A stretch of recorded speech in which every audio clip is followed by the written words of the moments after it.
तो आपने 2027 में यूपीएससी क्रैक करने का सपना देखा है।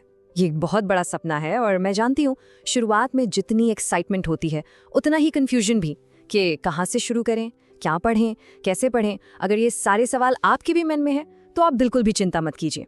इस लंबे सफर का पहला कदम उठाने के लिए आप एकदम सही जगह पर हैं। आज हम आपकी तैयारी का एक पूरा रोड मैप तैयार करेंगे। हम इस सफर को 6 हिस्सों में देखेंगे, लेकिन हमारा मेन फोकस उन 4 मजबूत पिलर्स पर रहेगा जो आपके सफलता की नींव बनेंगे। तो चलिए एक एक करके इन्हें समझना शुरू करते हैं।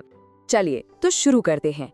और आपकी पूरी तैयारी की सोच इसी एक लाइन से शुरू होती है। इस बात को हमेशा याद रखिएगा कि सिर्फ घंटों तक पढ़ते रहना काफी नहीं है, सही दिशा में पढ़ना जरूरी है, क्योंकि इस एग्जाम में स्मार्ट वर्क हमेशा हार्ड वर्क पर भारी पड़ता है। तो हमारा पहला पिलर क्या है? वो है आपकी तैयारी की नींव।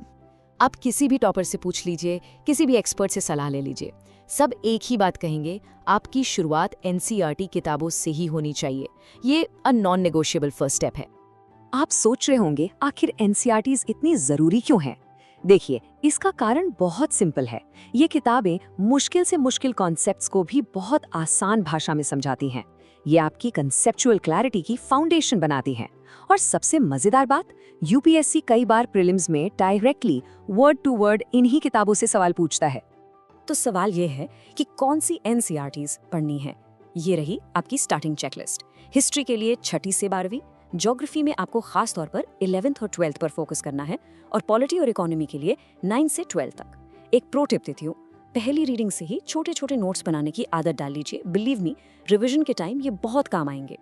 चलिए, अब फाउंडेशन तो बन गई। अब बढ़ते हैं हमारे दूसरे पिलर की ओर, आपका ऑप्शनल सब्जेक्ट। इसे सिर्फ एक सब्जेक्ट की तरह मत देखिए।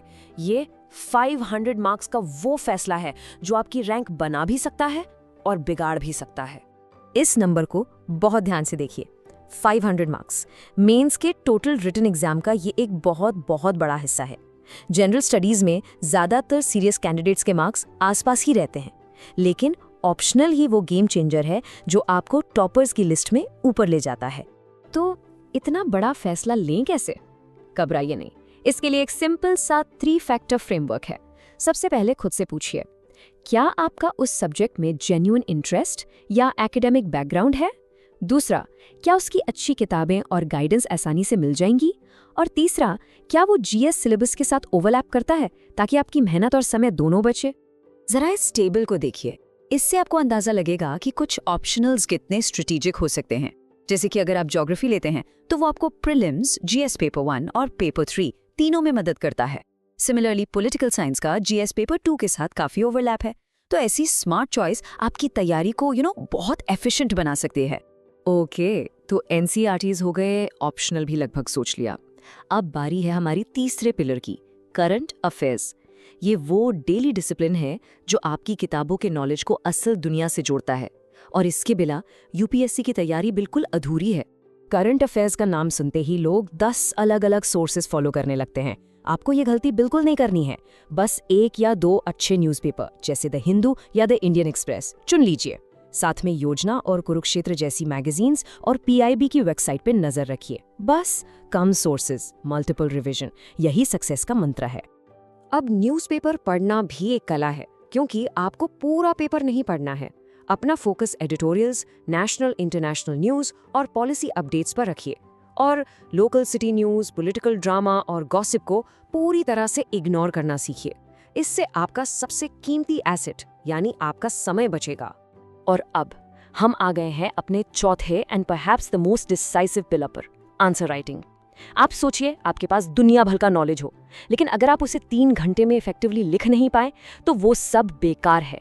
ये स्किल लिटरली आपकी रैंक तय करती है।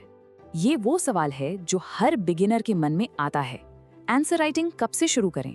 क्या पहले दिन से ही, या पूरा सिलेबस खत्म होने का इंतजार करें? ये कंफ्यूजन बहुत नेचुरल है, पर यकीन मानिए इसका जवाब बहुत सिंपल है। तो इसका सही जवाब है, आंसर राइटिंग तब शुरू करें जब आप किसी भी सब्जेक्ट का 30 से 40% सिलेबस पूरा कर लें। ऐसा करने से ये इंश्योर होगा कि आपके पास लिखने के लिए थोड़ा कंटेंट है और आप ब्लैंक फील नहीं करेंगे। ये एक परफेक्ट बैलेंस है, ना बहुत जल्दी ना बहुत देर से। और शुरुआत कैसे करनी है? बस इस सिंपल से प्लान के साथ। रोज सिर्फ 2-3 आंसर्स लिखने की आदत डालिए।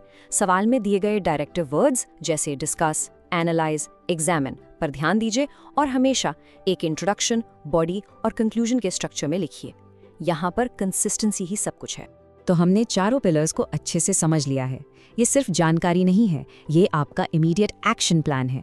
आपका यूपीएससी 2027 का सफर आज अभी से इसी पल से शुरू होता है। तो चलिए एक क्विक रिकैप करते हैं कि आपके पहले कदम क्या होंगे। नंबर 1, एनसीईआरटी से अपनी फाउंडेशन बनाइए।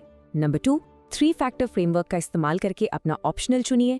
नंबर 3, रोज न्यूज़पेपर पढ़ने की आदत डालिए। एंड नंबर 4, सिलेबस का 30% पूरा होते ही आंसर राइटिंग शुरू कर दीजिए। बस ये 4 कदम इस लंबे सफर की एक सॉलिड शुरुआत है। ये सफर लंबा है, इसमें मुश्किलें भी आएंगी, लेकिन एक सही स्ट्रैटेजी और डिसिप्लिन के साथ ये नामुमकिन बिल्कुल भी नहीं है। आपकी 2027 की सफलता की कहानी आज से शुरू होती है। तो बताइए, क्या आप तैयार हैं?